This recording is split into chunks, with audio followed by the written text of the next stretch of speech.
En bon français, qu'est-ce K-E-S-S-E accent aigu, qu'est-ce que tu vas faire? Peux-tu arrêter de niaiser? Ben non, faut pas les contrarier, ça a complètement dégénéré. La rencontre du Trisac Dumont. Hey, tente-moi pas. Monumental. Bonjour Benoît. Mario. Alors, est-ce que tu es enthousiasmé par le projet de TGV tel que présenté par M. Trudeau hier? Hey, non, mais d'abord, Alexandre Dubé, hier, il m'annonce que juste le tracé, comme les 4-5 premières années, parce que c'est long, ça a l'air tracé, on n'a pas de Google Maps, on n'a pas de satellite, on n'a rien de ça. 4 milliards. 4 milliards, Mario. Pour faire un tracé sur un papier. 1000 kilomètres avec des expropriations, puis où est-ce que tu passes, mais Mario, c'est plus que le tracé, c'est le design aussi. Mais oui, c'est cher, on se comprend. 4 milliards, et on n'a rien construit, on n'a pas levé une brique, on n'a pas coulé une fondation. 4 milliards pour dessiner ça. Moi, je veux le détail de la facture. Excuse-moi, là, je veux savoir où, tu sais, je veux bien 1000 kilomètres, mais on part pas de zéro. On a une certaine cartographie, on a Google Maps, on sait, tu sais, on a eu des autoroutes, on sait où on s'en va. Deuxième affaire, 51 000 emplois en 10 ans, là, c'est parfait. Qui veut aller à Peterborough? C'est pas de là qu'il vient Wayne Gretzky? I don't care. Qui y retourne? Je m'en fous. Non, mais qui veut aller à Toronto? Une fois, moi, je suis allé il y a 3-4 ans, je suis allé voir le zoo avec les enfants. T'es allé en voiture, ça n'a rien coûté. Paye l'essence. L'axe 5 heures. Toronto, sur le plan du monde des affaires, écoute, c'est 60% de la population du Canada qui est dans l'axe. Ouais. Non, c'est pas ça que je te dis. Du Québec-Ottawa, du Montréal-Ottawa, du Ottawa-Toronto, du Montréal-Toronto. Ouais. Pas juste pour le tourisme, principalement par affaire, là. Ben, par affaire, sérieusement, par affaire, on va mettre 100 milliards par affaire pour des meetings une fois de temps en temps par semaine. Sérieusement. Ben là, il y a des avions. Là, Montréal. Benoît, présentement, il y a des avions qui partent aux heures de 2 compagnies, à peu près, là. Ouais. Il y a du monde qui voyage entre les deux. Ben, ça, c'est juste pour Québec-Montréal, là. J'ai pas toutes les autres. Montréal, Ottawa, Toronto, Ottawa. Montréal-Québec, là, ça va prendre 1h30. On le fait en quoi? 2h15 en voiture? Sérieusement, là, 100 milliards.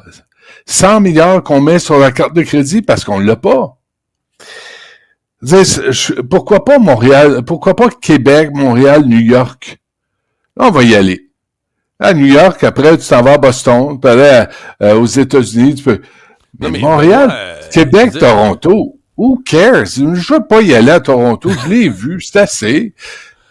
Non, mais sérieusement, là. Toi, tu veux pas y aller. Mais pas juste moi. Qui veut y aller? Les volumes de trafic sur l'axe Montréal-Toronto. Mais le point que je soulevais tout à l'heure, là, t'as pas l'impression qu'on est un siècle en retard? C'est parce que les gens voient ça. Ce matin, je vois les gens parler de ça comme futuristes.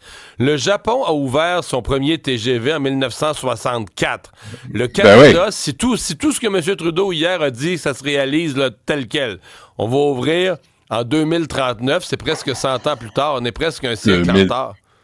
Tu sais, 2039, lui, il part dans 2 semaines. Là. Mais ça vaut rien. C'est pour ça que ça vaut pas cher, son annonce d'hier. Ça vaut pas rien, non, mais ça vaut pas cher. C'est encore du fluff à la Trudeau. On l'a connu. Moi, j'ai hâte qu'il parte, là. Tu sais, je suis tanné. J'ai hâte qu'il s'occupe, tu sais, de l'état actuel du pays. Un adulte le fasse, là, à Ottawa. Tout ça, là, c'est un spectacle. Et pendant ce temps-là, on annonce une guerre commerciale. Je sais pas toi, mais je vois plus les plans de match. Je vois plus les options qu'on offre aux Québécois et aux Canadiens. Là, Trudeau, il est là, il va voir du hockey avec Prince Harry, il va tenir la main à Emmanuel Macron à Paris, il fait toutes sortes de conférences, il se fait payer à la traite, il se fait torcher puis moucher encore à nos frais. Mais pendant ce temps-là, qui gère le pays? Cette affaire-là de TGV, puis sais-tu quoi? Le Parti libéral monte en flèche. Le Parti libéral monte, puis même Mark Carney passe premier. Pis... je t'en prie. Mark Carney, il y a une vidéo qui circule, j'aurais dû la sortir, je vais l'envoyer pour demain. Mark Carney, là, à un moment donné, il est en anglais, il est dans l'Ouest canadien, puis il dit, moi, là, le pipeline, il va passer. Puis je vais m'arranger pour que ça passe, vous allez voir, ça va passer par là. Puis en français, Il a dit à Patrice Roy de Radio-Canada, jamais je vais forcer le Québec à accepter un pipeline sur son territoire. Jamais je vais faire ça. Il est temps qu'on le déculotte un peu, Mark Carney. Puis qu'on voit c'est qui la... Les conservateurs se plaignent de ça, là, qui ne dit pas la même chose en anglais et en français. Ça fait plusieurs messages que je vois passer des conservateurs qui chialent là-dessus, là. Je t'envoie ça. J'avais pas prévu le sujet, mais je t'envoie ça demain matin. Je sais de quoi tu me parles. Ouais, c'est ça. Fait que ça, faut vérifier ça. Pierre Poilievre, c'est pareil, là. Ce qu'il dit de la bouche à droite, ce qu'il dit de la bouche à gauche, c'est pas pareil. Fait que tu sais, hein, les politiciens, Mario, faut s'en méfier. Mario, oui, je comprends, faut s'en méfier. Poilievre a quand même, il a dit au Québec qu'il était pour les pipelines, là, même si ça plaît pas, là. Puis même si il a tenu la même ligne. Ouais, mais sur l'immigration, là, il s'est déguisé autant que Trudeau. Il s'est mis des foulards, puis il s'est mis des chandelles dans le péteux, comme Trudeau, tu sais, pour aller chercher des votes. Pas le choix, ça, il prend le vote de Mississauga. Ça a l'air. Tu connais pas ton Mississauga. Hey, Mississauga, c'est quand même spécial ce qui s'est passé à Brossard, c'est-à-dire que cette conseillère municipale là, qui est soupçonnée d'avoir dirigé un centre communautaire, mais qui est considéré comme un poste de police chinois, ni plus ni moins. Elle est sous enquête de la GRC, une enquête qui aboutit pas, mais une enquête qui dure depuis 2 ans. Mais là, pendant que la GRC enquête, la gouverneure générale du Canada remet une médaille, une prestigieuse médaille, la médaille du couronnement du roi, fouille-moi, à cette même femme, Mme Cicely. Comment la main gauche enquête sur quelque chose de grave, la main droite donne une médaille. Il va bien, le gouvernement fédéral? Non, mais pas juste ça. Nous autres, on a-tu des médailles? On a-tu des... Pourquoi j'ai pas de médaille, moi? Tu sais, ça fait des années... Je l'attends, tu sais. Je vais pas à ton député ou ta députée. C'est qui dans ton comté? Benoît veut une médaille de l'Assemblée nationale, ça existe. Moi, je suis comme un chien, j'aimerais ça avoir une médaille. Tu sais, juste pour pas me perdre dans la vie. Réalisation... Tu pourrais peut-être être micro-pucé, c'est plus discret. Ça fait mal. J'aime pas ça, les aiguilles. Ouais. Réalisation exceptionnelle pour Chichili, qui a mis qui poursuit Doreen Assad, la mairesse de Brossard, pour 68 000 $. Là, Mme Assad vient en entrevue, elle dit, mon Dieu, j'entendais les coquilles craquer tellement qu'elle marchait sur des œufs. Tu sais, puis elle dit, non, je vais pas me faire museler, sauf que elle veut pas non plus infliger un paiement aux contribuables de Brossard de 68 000 $ pour Chichili, qui est puis le centre Sino-Québec aussi. Là j'ai lu, sauf erreur, ils poursuivent la GRC pour 4,9 millions. Pendant ce temps, Mario, la GRC, là, tes appels, puis ils ont un doigt dans le nez puis l'autre dans le péteux, ils sont pas capables de tenir des communications, ils sont pas capables de dire, nous, on est sur le cas de ce qui se passe à Brossard, ça fait un bout de temps là, que ça dure. C'est une enquête bidon? Mettons, je me fais l'avocat du diable. C'est peut-être le bureau de la gouverneure générale. C'est peut-être la gouverneure générale qui a raison d'honorer cette dame, puis peut-être que toute cette histoire d'ingérence puis de la GRC, c'est de la foutaise. Mais je sais pas, ça semble partir de nos services de renseignement canadiens qui ont eu des inquiétudes sur des centres communautaires qui étaient là pour contrôler les citoyens d'origine chinoise, les faire voter du bon bord, ce qu'on appelle une espèce de poste de police pour les surveiller. Mais si c'est pas... Parce que là, la GRC enquête depuis... C'est aussi le défaut des enquêtes qui finissent plus, là. T'enquêtes depuis 2 ans, t'aboutis pas. Fait que ça peut laisser ça peut laisser entendre que l'enquête est bidon. Et comment Mme Assad est isolée politiquement? C'est écœurant, hein? Je pense que c'est Mme Mendez, là, qui veut rien savoir. Il n'y a pas un député, ni au fédéral, ni au provincial. Mme Laforêt, là, la ministre des Affaires municipales, elle fait quoi là-dedans? Comment se fait qu'elle s'en mêle pas? Comment se fait qu'elle protège pas une mairesse face à un lobby chinois, de toute évidence, le centre Sino-Québec? C'est quoi ces histoires-là? Puis Chichili, là, elle fait quoi dans la vie? Puis elle est accusée de quoi dans la vie? Puis ça va aboutir quand? Parce que, tu sais, des enquêtes, c'est plus ces enquêtes du bidon, là. Elle reçoit une médaille de Mary Simon, probably in English, tu sais, parce qu'elle parle pas autrement, la pauvre Mary. Mais c'est vraiment une grosse farce. Sarah Maud est là-dessus pour le Journal de Montréal. Puis là, tu te dis, qui appuie Mme Assad? Que fait Mme Laforêt dans le dossier? Que fout la GRC de ses 10 doigts? Parce que tu veux leur parler d'immigration, tu veux leur parler du fentanyl, tu veux leur parler de ce qui se passe. Ils sont jamais là, ils sont jamais intéressés à parler aux médias. Ils peuvent pas parler, c'est sous enquête. C'est sous enquête. Je m'excuse. C'est vrai, parler. c'est vrai. C'est secret d'État. Hey, on s'entend-tu que... Non, mais ça fait 2 ans que c'est sous enquête, il n'y a rien qui aboutit. Puis là, ben, ça donne ça. Ouais.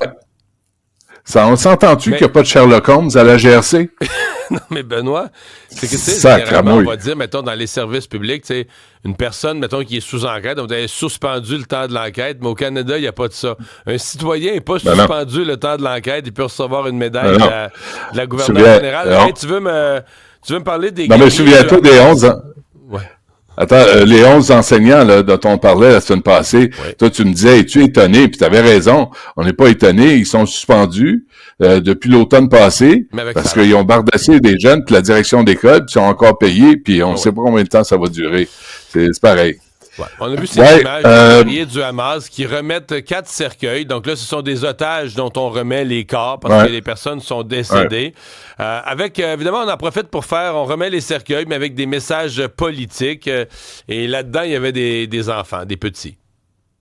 Écoute, moi, là, avoir participé aux manifestations pro-Hamas, anti-israéliennes, comme quelques personnes qui siègent actuellement à l'Assemblée nationale, comme Bouchra Manaï, là, qui a eu une promotion à la Ville de Montréal dimanche dernier par Valérie Plante, qui fait ça, les choses en catimini avant de partir, je serais tellement fier de mes résistants, de mes guerriers, qui ont tué un enfant, un petit pit de 4 ans, puis un autre petit pit de 9 mois, puis leur mère, qui ont été arrêtés pas par des guerriers, par des civils. Et ils ont remis au Hamas. Je serais tellement fier de ce mouvement de résistance. Mon Dieu qu'ils sont courageux. Mon Dieu qu'ils sont forts. Hey, organisons une manifestation. Ah non, il y a de la neige. Mais allez manifester en l'honneur de ces guerriers. Rouba Ghazal, là, avec tes messages, là, From the river to the sea. Mais applaudissez aujourd'hui. C'est une grande journée. Mais là, la version du Hamas, c'est que ces corps-là, c'est des gens qui ont été tués dans des bombardements israéliens. On gardait les otages, puis là, ils ont été tués dans des bombardements.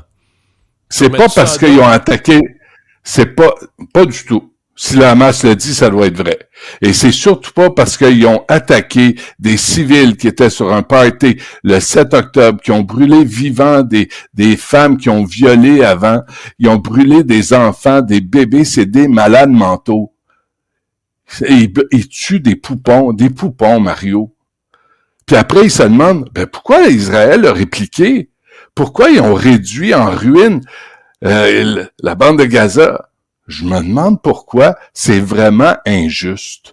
C'est vraiment injuste. Alors aujourd'hui, et la Croix-Rouge, qui est un peu complice de tout ça, qui a l'air à se laver les mains fréquemment de sang, parce que ils sont là, puis le Hamas fait défiler les otages quand il en libère vivants, pour tenir, et surtout... pour faire un spectacle politique. Il y a un otage, ils ont remis des cercueils, puis ils ont fait le même spectacle politique avec les banderoles, puis tout ça.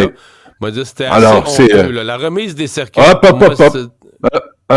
C'est des résistants, c'est de courageux guerriers, puis on les a vus défiler, là, les gens en faveur du Hamas. Vraiment, moi, je suis très fier d'être représenté à l'Assemblée nationale par des gens qui les appuient. Vraiment très fier. Benoît, à demain. Merci. Salut.